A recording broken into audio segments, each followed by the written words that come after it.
Is it worth starting a bookkeeping business? Are bookkeepers still in demand? Do people really still need a bookkeeper, even though there are all these different services being offered for really little money? If you have been thinking about starting your own business, and specifically starting your own bookkeeping business, are these some of the questions that come up for you?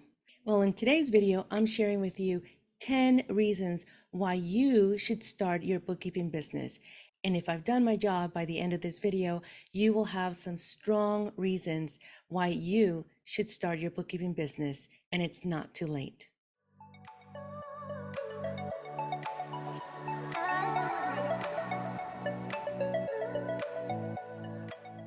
Right, so getting back to today's topic, I'm going to be sharing with you a lot of different reasons in no particular order because I want to mix them up a little bit. It depends on where you are in your journey. Maybe you're still thinking about starting your bookkeeping business, or maybe you've just started but are kind of questioning a few things, and maybe you're already been in business for a little while and are thinking about scaling. No matter what stage you are at, no matter what you may be thinking or talking yourself out of or into, this will be a really good video for you because you will recognize more than one reason why you should either start, stay in your business, or scale your business. Because you know what? I know what you're thinking because I've been there myself.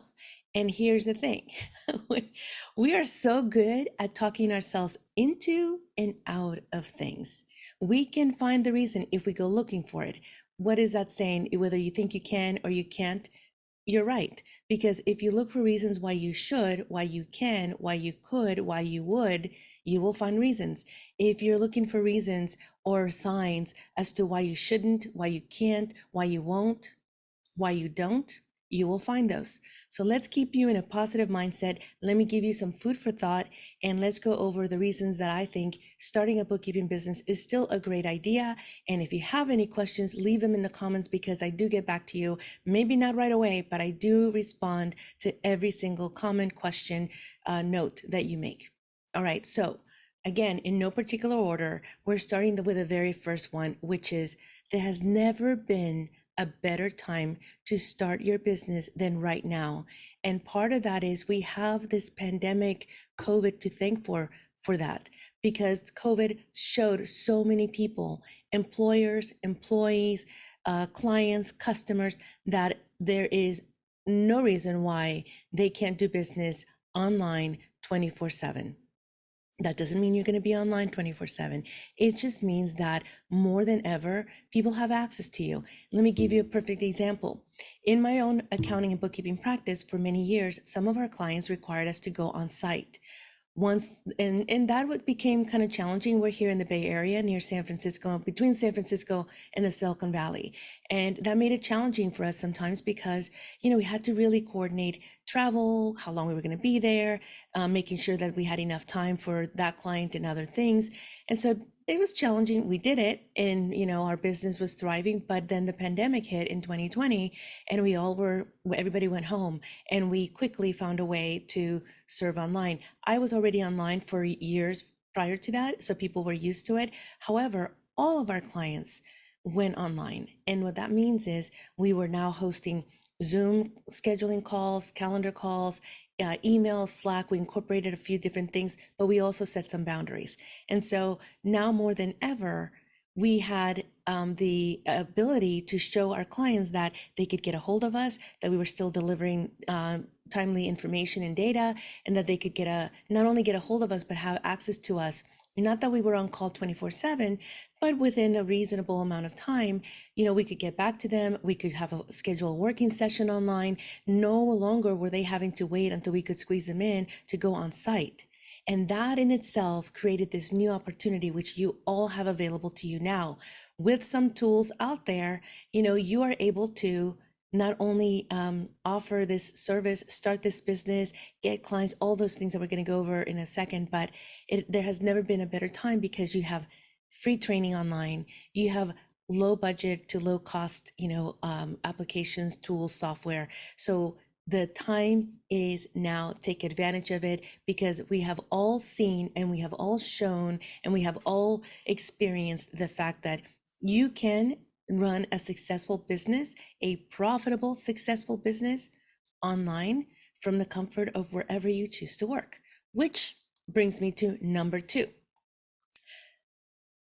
Virtual. You can be a virtual bookkeeper. You can have a virtual bookkeeping business.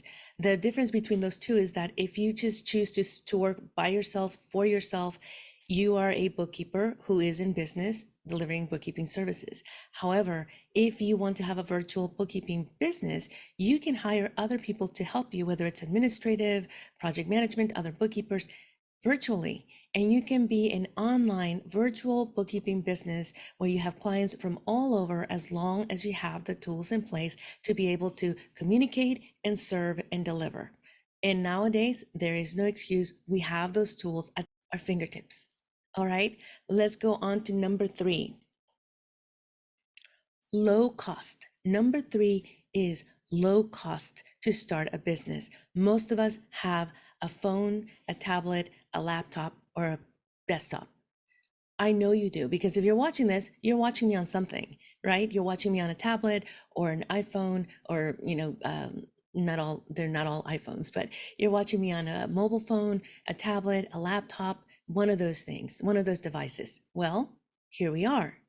That's the very first thing that you need. You need a device by which to be able to perform the bookkeeping service for your clients. There are other tools available. I will definitely make a video all about, if I was starting today, what tools I would definitely use and start with. But really, it is all about having an email account. Usually I recommend Google, because that comes with the G Drive, which is now called Workspace, G Workspace. And you should have some sort of device that you can either record a video, or that you could have virtual working sessions with, and to communicate with your clients as well as with your team, or just by yourself with your clients.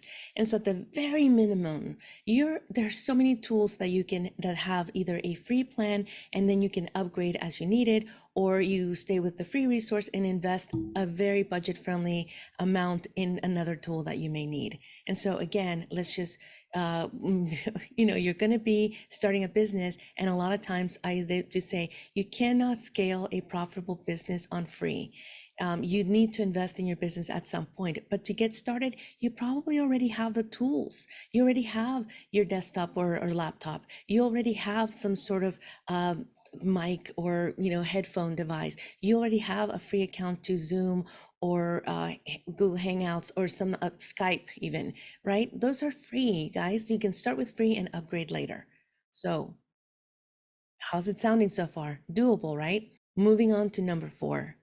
You are in control of the services that you offer. I know it can feel very intimidating that, oh my gosh, I don't have a degree, and I didn't go to college for this. This is not my area of expertise. But remember the very first one that I said, it's about having free training. This is one of the best times to do this. You can get some training. You can maybe offer to go work for someone, not offer, but get a job to work part-time, something like that can give you even more experience. But even with the trainings that are out there, you can get some hands-on experience. And that is what I want you to focus on, because you are in business for yourself. So you get to decide the service offer that you're going to be offering to your clients. And that includes specializing in a type of software. So let's say that a client comes to you and they say, hey, I really need you to do my books. So far, I've been using Xero, but you specialize in using Intuit QuickBooks Online. You can very easily let them know, hey, I would love to help you. This is exactly what I do. However, I specialize in using QuickBooks Online. Would you consider migrating your books over to QuickBooks Online in order for me to be able to service you? There's always a way that you can deliver the information and let them know that what you do, how you do it, what you use to deliver the service, to perform the service. A lot of times your clients won't care. And many times you, as a new bookkeeper or a new business, you want the business so badly that you will agree to doing all these different things and using all these different softwares. I'm going to ask you not to. And so going back to, you're in control of your service offer, you're in control of the software and applications and the tools, equipment, and software that you use to perform and deliver the service.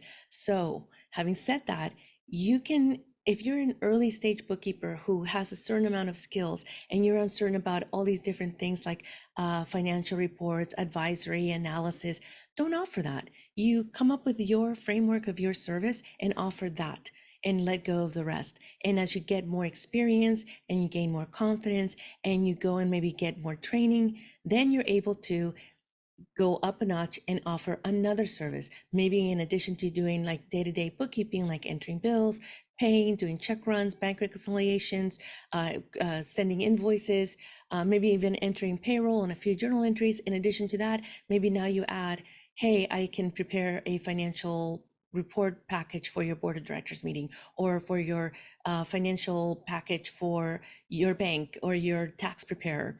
But you start to gain more confidence when you actually are starting to deliver the service. So again, you are in control of the service that you offer. Okay, it's your business. Moving on, number 5. You can have a profitable bookkeeping business from day one. There are certain things that you can do to ensure this, and one of them being that whatever service agreement that you have, and by the way, I will put a link to a bookkeeping service contract that I have available for you that you can check out and see if you like that, if it'll help you. One of the things that I do to ensure that all of our clients in our service agreements are in line with profits is this. I add a sentence in our first contract that lets them know that this is a new relationship. We're going to assess it and see how it goes. It typically takes about 2 to 3 months for all the dust to settle, for us to get our bearings and to make sure that everything's working. At the end of the 3 months, we will reassess where we're at to ensure that it's still a good fit for them, that they're a good fit for us, and that the scope of work that was identified in the early stages is still in line with our service agreement, with our scope of work and with our fee.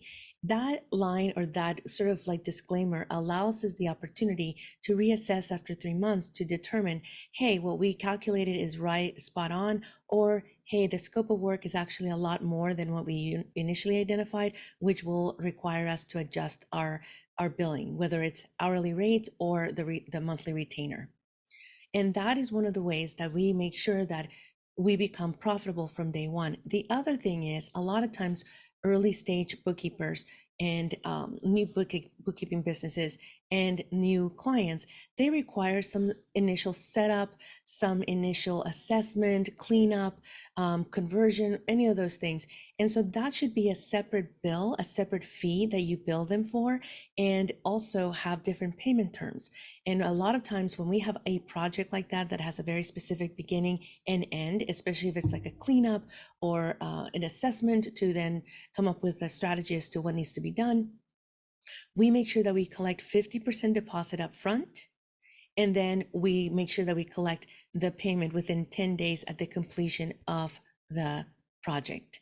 That will ensure that we have the money that we need in order to pay ourselves and our team members, if we have them, for performing the job that we are doing for our clients as we are doing them. Because one of the mistakes that I see is a lot of new bookkeepers or new bookkeeping businesses is that they allow the new client to have payment terms of 30 days. And here's what happens. You have done the work. Let's take the month of April. You did the work from April 1st through April 30th. On May 1st, you send them the invoice dated April 30th for the April services performed, and you give them 30-day payment terms. That now means that you're going to have another 30 days go by before you get paid for all the work that you did in April.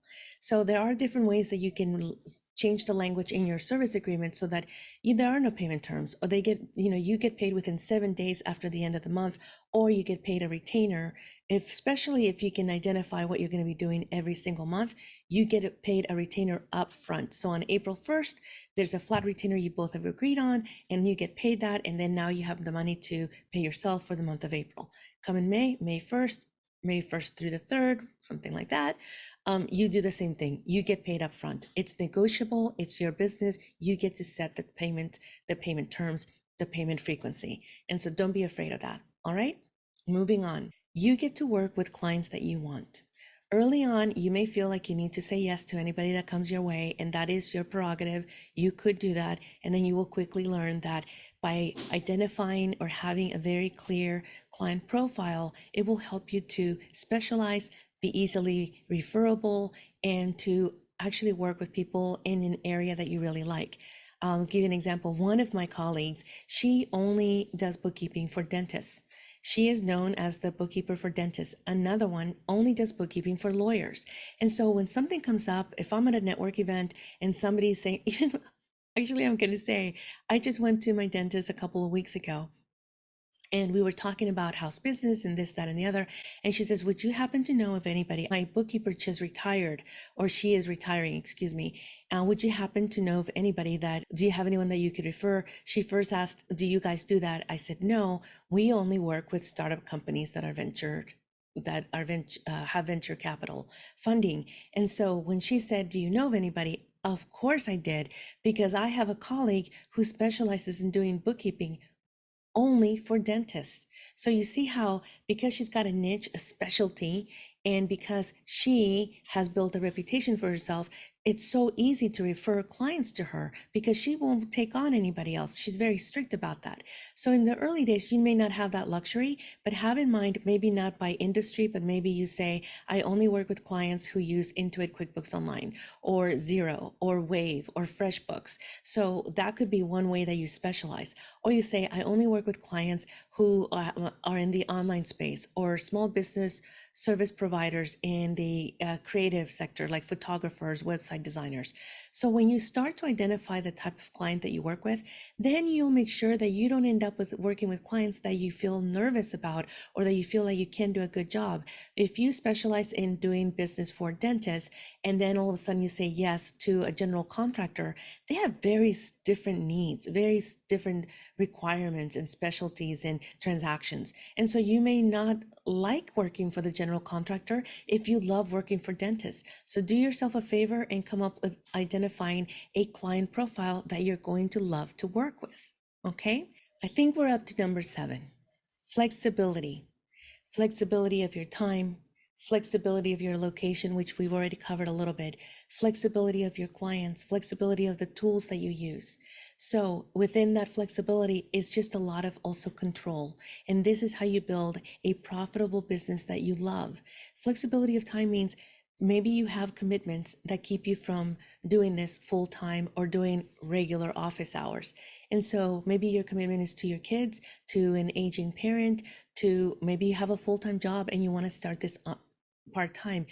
Having your own bookkeeping business allows you to have the flexibility of time of when you are serving or working on servicing the client, or working on the actual bookkeeping to then be able to deliver things to your client.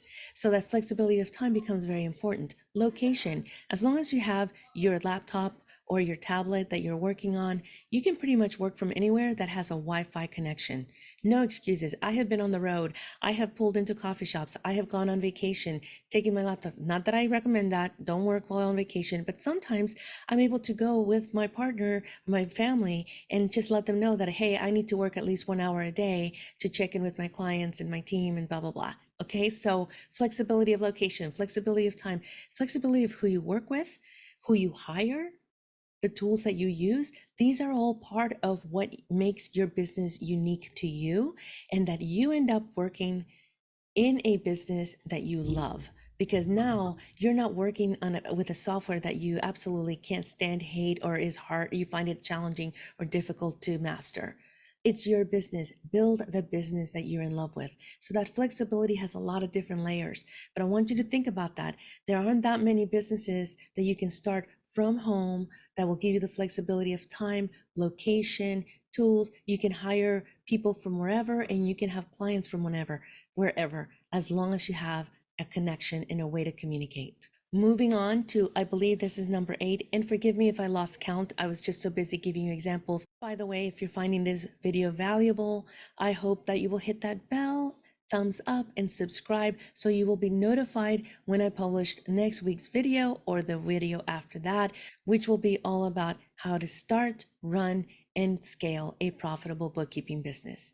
All right, I think we're up to number 8. And if we're not, please don't come at me. I lost track a little bit, so here we go. Number 8 is going to be all about improving your skills. Again, this is one of those things where you don't need a degree to have a bookkeeping business. But I do recommend that you get some training and that you continue to learn.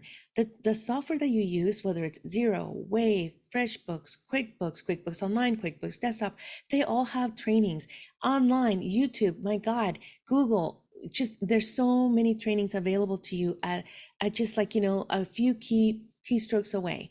And for you, there's also a lot of trainings out there that are paid but are very budget friendly. And what those give you is a community of other like-minded business owners that can help you to navigate some of these questions that you may have as you start or are scaling your business. So I want you to think about continuing your education, but again, you can do it from wherever you are, from home, from after your part-time job. Maybe you have a full-time job and this is your part-time gig, and then you flip it, your job becomes part-time and your business becomes more than part-time. And so I want you to continue your education, but again, one of the reasons why you can start, or you should start, your bookkeeping business is because now more than ever, it's so easy to get additional training. And with additional training means that you can increase your fees. You can have more service offers that make you more valuable. And here is the long-term, it's like a pro tip.